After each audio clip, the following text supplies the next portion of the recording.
What's up, guys and gals? Sanitary 103, always encouraging clean eating and a clean and healthy lifestyle. So I wanted to share with you guys and gals my personal experience with starving slash crash dieting. And this pertains to sports when I wrestled in high school. But even though it just specifically pertains to sports, and that's the reason why I was like starving, and I'm going to get into that in a second.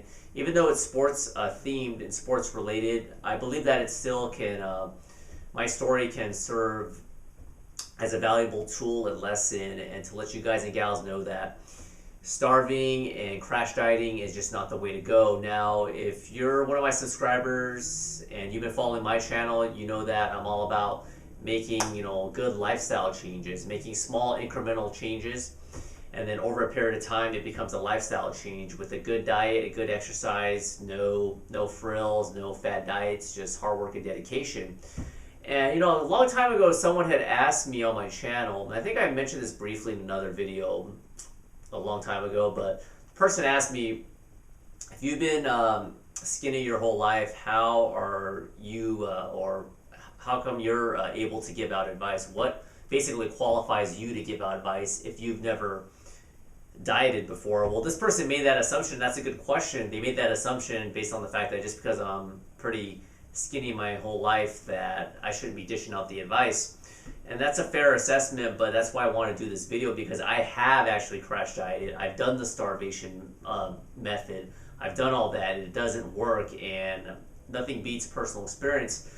So let me just get started with it real quick. If this video is a little bit too long and you want to click away, that's fine. If you want to listen to this with your headphones while you're about to go to bed, or you're gonna do some chores and have it in the background, that might be a good time. So basically, I started wrestling in the 8th grade. A couple of my family friends, they were actually really good wrestlers. They were ranked like in the top in the state of California. And I remember they were like 3 or 4 years older than me. And I remember as a kid, I would go into their room and they would have like all these medals and all these trophies and all these brackets, championship brackets pinned up. And I was like, man, I was pretty intrigued, and I should have probably started earlier. But anyway, I started wrestling in 8th grade, and in junior high, the junior high that I went to, it was pretty new. It was actually a new school. I was only the 3rd graduating class ever in that school. Very good school academically. But in terms of wrestling, the coach didn't, with all due respect, he didn't even know what he was doing. And we were getting mopped up for the most part. We had a couple of good wrestlers, and I pretty much sucked. But the one thing is that in junior high, they usually don't recommend you losing weight / cutting weight. And the reason for that is basically you're still growing, and it's not good to stunt your growth. So it's good to just eat well, work out, whatever you weigh. That's the weight class you're gonna wrestle at. So in 8th grade, I wrestled in the 80-pound weight class. Yes, 80 pounds. I was that small. I was like a stick. This lowest weight class was 70 pounds. So I didn't have to worry about weight. And then high school comes around. The lowest weight class is 103 pounds. My freshman year, I was like 95 pounds. I was underweight, so I had to wrestle junior varsity, completely underweight. I had a winning record. I did much better than 8th grade. And I didn't have to worry about weight. A couple of other guys had to worry about losing weight.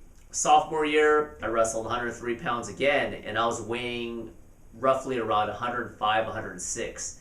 So I would, work out, have one good hard workout, just make sure I didn't go to a buffet the night before, and boom, 103 pounds, no problem. I didn't have to worry about cutting weight. And backtracking real quick for people that don't know about the sport of wrestling. Now, this is not the WWE style. This is the collegiate style / on the Olympics, you see freestyle or Greco-Roman wrestling. And a lot of people like to lose weight. Now, this doesn't always work, but the theory behind it is that people believe that if you lose a lot of weight, you can wrestle guys that are smaller than you, and then once you weigh in, you can rehydrate, eat, and then you'll have a significant advantage. Well, that's how it's supposed to work out. But if you crash diet accordingly, you might be too weak to wrestle. That's what happened to me. But anyway, by my junior year, the end of my sophomore year, I was working out really hard. I came in, I remember first day of practice, I was like 108 pounds. 108 pounds, but my body fat was really low. I was like single digit body fat. I was working out a lot that summer, lifting weights, running every day. I felt really, really highly motivated. I was 108, 109 pounds. And then, I go and try to, cut down to 103 pounds. And because I didn't do it properly, it's just, things just started getting bad. The first tournament I entered, I got first place. It was a tournament that Saturday, and I was able to weigh in the night before, which definitely helps. But some tournaments, they don't allow that. You might have to weigh in the morning of. So I did well, but then once that happened, once I made weight, I started just pigging out too much. Wrestling is a winter sport, and the first tournament in California is usually the first week of December. So like Thanksgiving right before is like a complete nightmare. So I would make weight, and then the 108 pounds was getting to 110, 111, 112. Got to a point where after I was weighing in, I was getting up to like 115, 116, 117, even up to like 118, and I was just fluctuating back and forth. The last like 10 pounds was like all like water weight. I was wearing like garbage bags, saunas, it's like a sauna suit, but a cheap sauna suit. Get a garbage bag, you put it over your head, and it just sticks to your body. And then I would wear, a shirt like this, a sweatshirt, a hood, a beanie, whatever I could get. Can't see it, but my sweatpants. And I didn't have a sauna at my house, but I would turn on the hot shower at my parents' house, close the door, wait about 10 minutes, and it was like a makeshift sauna. And I would go in there and I would do crunches, push-ups in my parents' bathroom when it was like really, really hot. And it's really, really dangerous because, for one, it can overwork your kidneys, and two, there were times when I was completely getting tired and dizzy, and it got to the point where my performance started suffering. After that first tournament that I won, my junior year at the beginning, the one I said I did pretty well, I got first place. The next tournament was much harder, and it was a 2-day tournament, which means you basically have to weigh in 2 times. You weigh in 1 time the day before the first day of the tournament, and then if you make it to the second day of the tournament, they give you a 1 pound allowance. So you gotta be on weight, wrestle, make weight again, and then you can eat and then wrestle the next day. And in summary, at that 2-day tournament, I totally underperformed, and I didn't even make it to the second day of the tournament. I completely tanked out. My first round, I barely won, squeaked by. Second match, I actually almost won, and that guy ended up taking like 4th in the tournament, and I completely tanked out. I had nothing in me. My coaches were saying, yeah, you look really lethargic.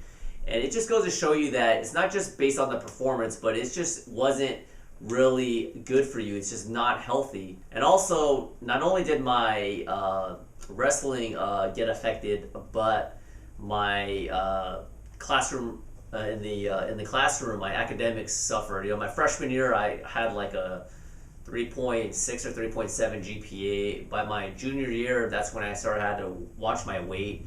It was going down to like 3.0 to even like 2.8. By my senior year, don't even ask me.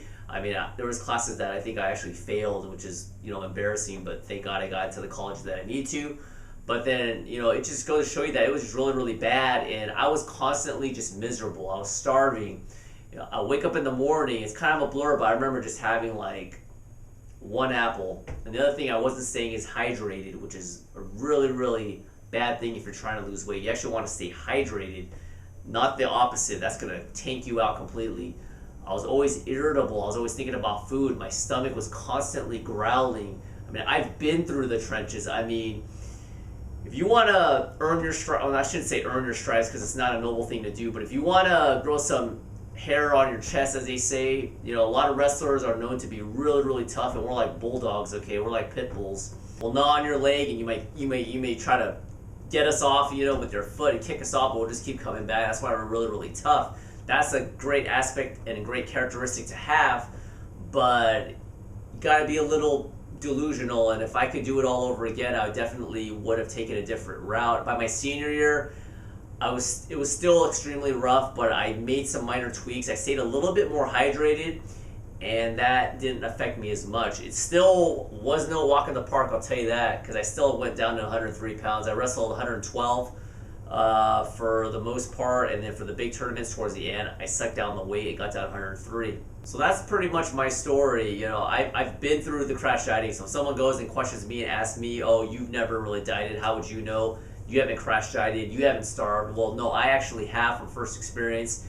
And probably it's even more intense than what a lot of you guys do, because I still had to perform, okay? I still had to wrestle guys and beat them. Oh, and the last thing I want to point out is starving and all that stuff. Like, I was lucky not to have anything permanently bad happen. I mean, there are certain people that have had kidney problems, gallstones, you know, getting completely severely dehydrated, and it's just not a good thing. And actually, at the beginning of my senior year of high school, there were actually 3 college deaths in Division I. I think it happened in between November and December of 1997, if I'm not mistaken. 3 college wrestlers, Division I wrestlers, in a span of like 2 or 3 months, they died from excess weight cutting. And the NCAA, they got a lot of heat on it. They immediately added a 7-pound weight allowance immediately to help, you know, basically it's really, really bad PR, and these people died. One guy lost, I believe, 18 pounds in a day or two, which is all water weight, and his kidneys just malfunctioned. Now, this is an extreme example, but this isn't to say that this can't happen to you. So don't starve yourself. Don't crash diet. You may lose the weight initially, but a lot of it's going to be water weight, and you're going to just mess up your insides. I remember after I weighed in, I'd be so hungry, right? I'd be fantasizing about certain foods. But by the time I weighed in and I drank some Gatorade and had like a little piece of food, I couldn't even eat the food. I had to eat it in such small quantities. Why? Because my stomach completely shrunk. And your stomach, it can expand quite a bit, okay? Or it can shrink. And if you haven't been eating solid meals for freaking 1 week, and 1 or 2 weeks, what's going to happen when you try to eat a big normal sized meal? You can't do it. That's how bad it is, and that's not a good thing. Little piece of bread. I'd have to eat a piece of bread, and I'd have to wait like 5 to 10 minutes. Then I have to eat another piece of bread. Get some protein in, drink a little bit of water, and my stomach would just expand and it would start hurting. Okay, so that's just pretty much my story. Okay, in a nutshell. Was it all worth it? To me, would I change anything? It's really hard to say. It's because I can't change it. I definitely learned a lot about myself, but at least through my personal experience, I can share it with you guys and gals. Hopefully, the advice that I give you guys, and when I tell you guys that you shouldn't starve, you shouldn't crash diet, that you'll actually take my words a little bit more seriously, because I've actually been through it. Thanks once again for watching this video. Comments or questions are always welcome. Also, if you have a story you would like to share, if you like to, obviously it's personal, leave it down below. Maybe someone else might be able to, take your story and learn something from it, and possibly take something positive out of your bad experience. So leave the comments down below. That's about it, guys. Be sure to subscribe to my channel if not already for all the latest at diet, health, and fitness. Sorry, got my tongue a little bit tied for talking too long. I'll see you guys next time. Bye.